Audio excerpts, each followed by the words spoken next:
Bienvenue dans le podcast Gang de copines. Je suis Elodie et dans ce podcast, je discute avec des femmes qui me parlent d'une de leurs histoires d'amitié.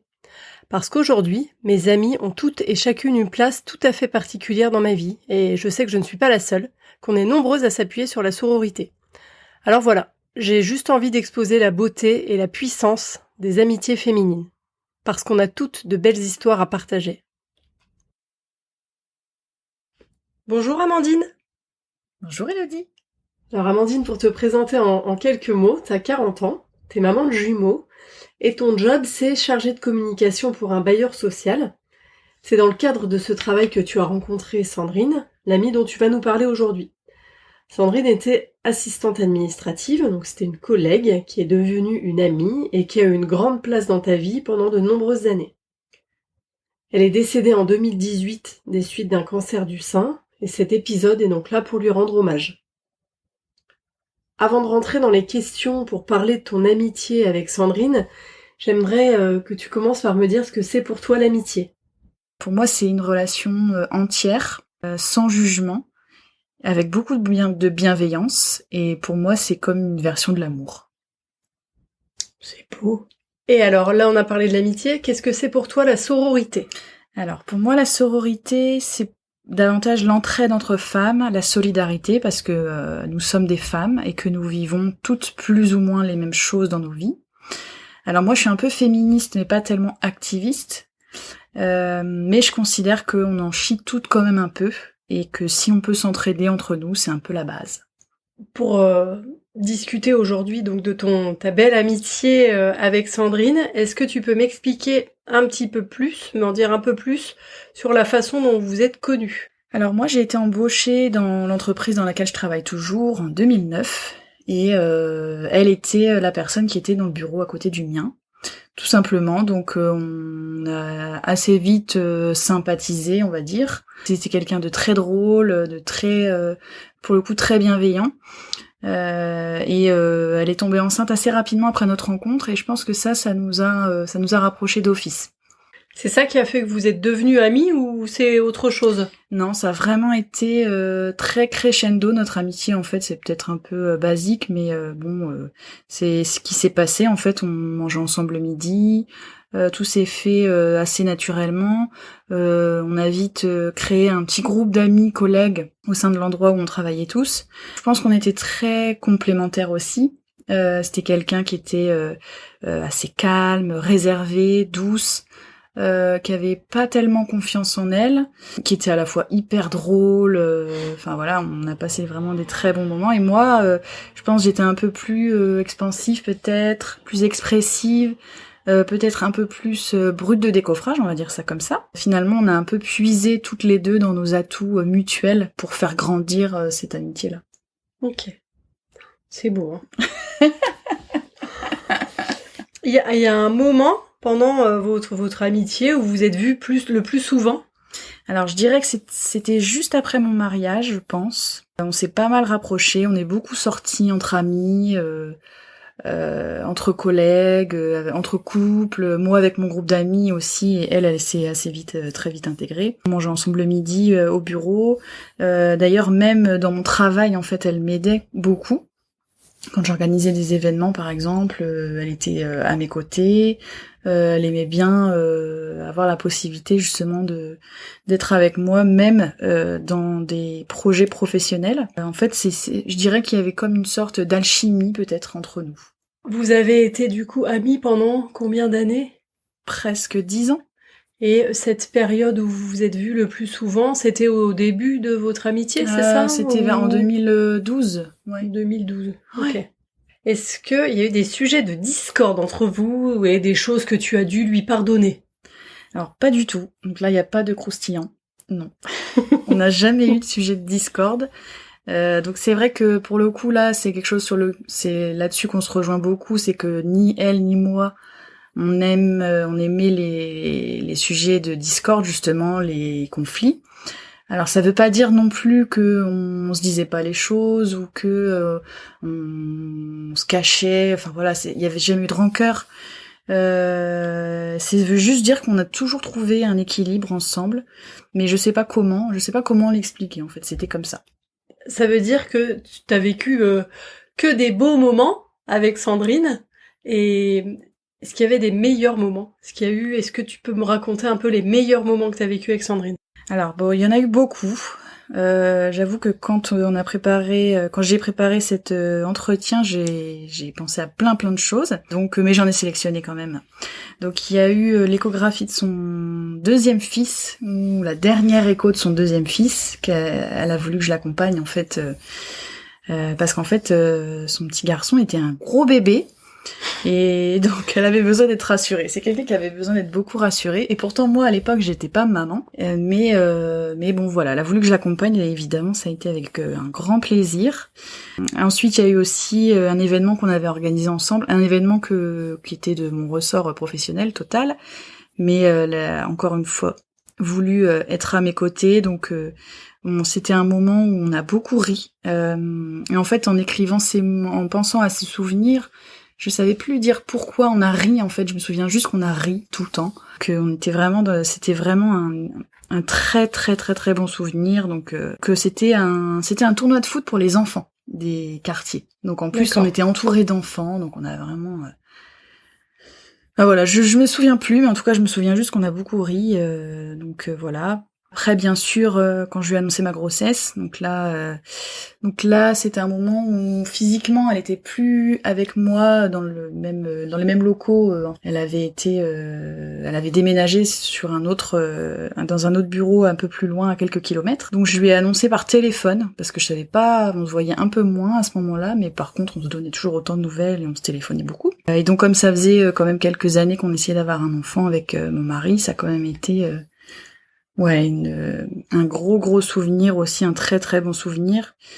Donc bien sûr, on a pleuré toutes les deux au téléphone quand je lui ai annoncé que donc que j'étais enceinte et 2 que c'était des jumeaux.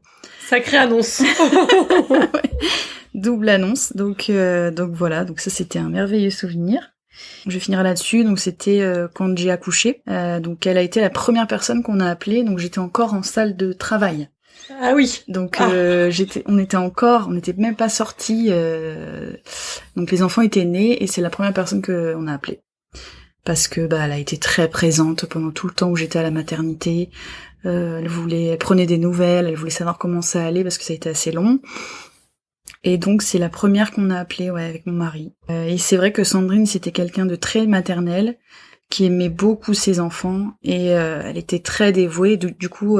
Voilà, ça m'a fait plaisir de l'appeler elle en premier, en tout cas quand j'ai accouché. Et je pense que ça nous a beaucoup rapprochés aussi. D'accord. Vous étiez au mariage l'une de l'autre, vos enfants, ils se connaissaient? Ils se connaissent? Sandrine n'est pas mariée, donc D'accord. Voilà, on n'a pas eu ce moment à partager, on va dire. Elle était à notre mariage, oui, elle était présente, avec aux côtés de tous mes amis proches en fait. Donc oui, elle était là. Nos enfants avaient trop d'écart en fait. Moi, quand les enfants sont nés, Clément, il devait avoir 3 ou 4 ans, je sais plus. Mais il y avait trop d'écart, donc ils se sont pas tellement amusés ensemble. Ils se sont pas beaucoup vus en fait, malheureusement. D'accord. Ouais. Elle est partie quand les garçons étaient petits. Donc D'accord. Par rapport aux enfants, dans les grands événements de la vie que vous avez partagés, il y a eu le fait de la choisir comme marraine d'un de tes fils. Comment ça s'est passé? Pourquoi elle et comment tu lui as demandé? Alors c'était chez elle. Donc elle était... J'étais allée chez elle en fait avec les enfants. Donc les enfants étaient petits, ils avaient 10 mois je pense à peu près, mes enfants à moi. Donc je me souviens, Gauthier était dans la piscine, son premier garçon. Clément, son deuxième petit garçon, mangeait sa compote. C'était l'heure du goûter. Et moi, mes enfants, ils étaient assis, ils étaient plutôt pas assis d'ailleurs, ils étaient plutôt en train de ramper sur un tapis de jeu. Et j'avais bien sûr préparé mon coup, j'avais imprimé une photo de Valentin sur laquelle j'avais incrusté une petite bulle et il y avait indiqué comme si c'était lui qui parlait en lui disant veux-tu être ma marraine? Et donc je crois qu'elle y croyait pas trop en fait. Je pense qu'elle était surprise et donc bien sûr elle a dit oui. Et puis on s'est pris dans les bras l'une l'autre. Elle était chez elle. En plus, elle était un peu fatiguée parce qu'elle était en chimio. Enfin, elle venait de faire une chimio, je pense. Donc du coup, ça a rendu le moment encore un peu plus émouvant, on va dire.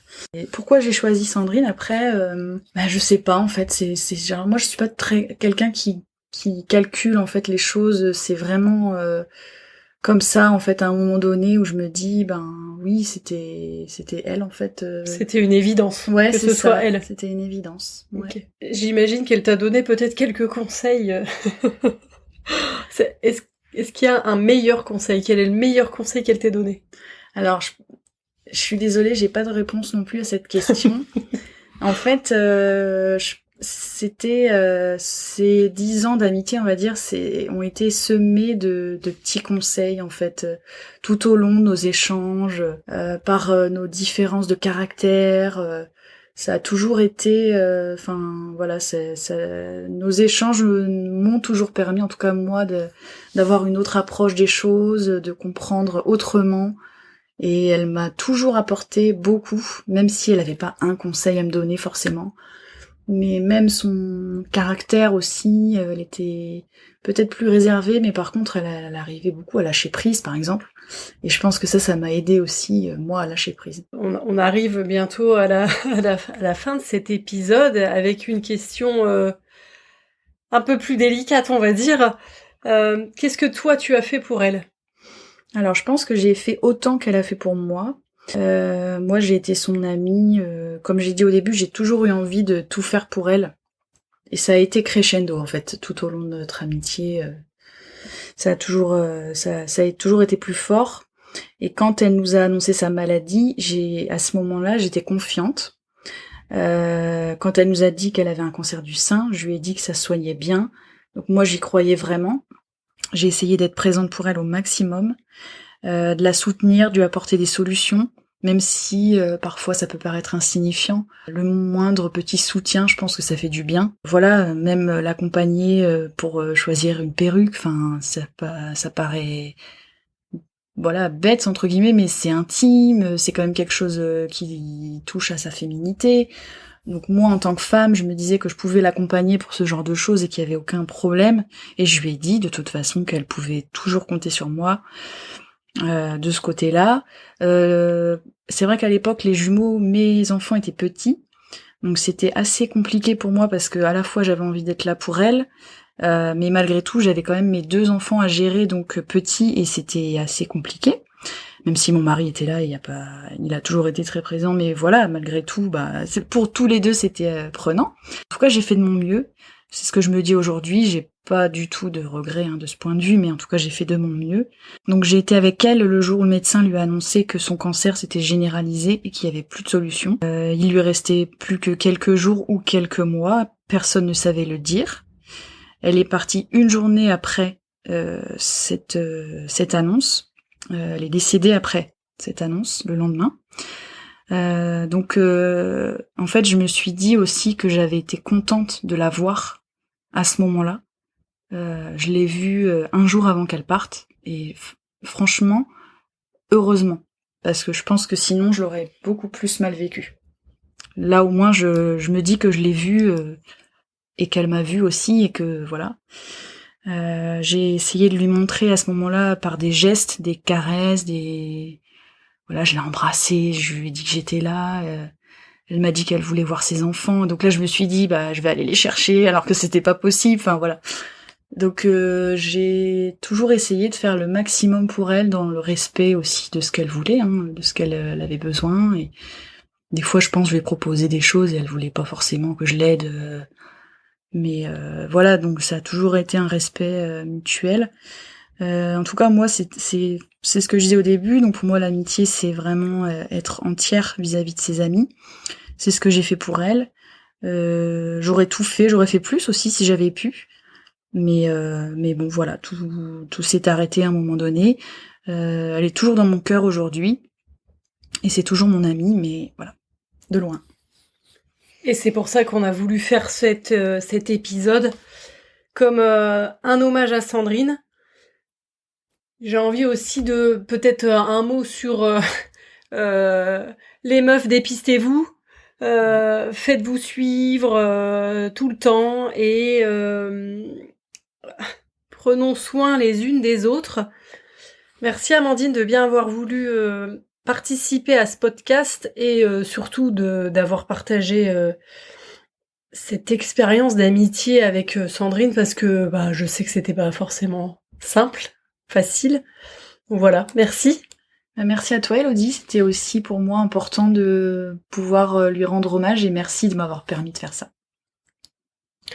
C'était l'épisode 3 du podcast Gang de copines. Merci encore à Amandine d'avoir partagé son histoire avec tant de douceur et de sourire. C'était pas évident, mais cet épisode montre exactement la philosophie du podcast. L'amitié féminine, la sororité, c'est fort, c'est beau, surtout dans les situations intimes et de vulnérabilité extrême. Pour porter ce message, pour diffuser ces témoignages de femmes qui se soutiennent, s'entraident, partage autant que possible les épisodes de ce podcast autour de toi. Il est disponible sur Deezer, Spotify, Apple Podcast et autres. Le Gang de copines a aussi son compte Instagram, Gang de copines avec un S, podcast comme une pote. Dans le prochain épisode, je serai avec Mélanie, qui m'a parlé de sa meilleure amie, et on a décortiqué ensemble ce concept. À bientôt!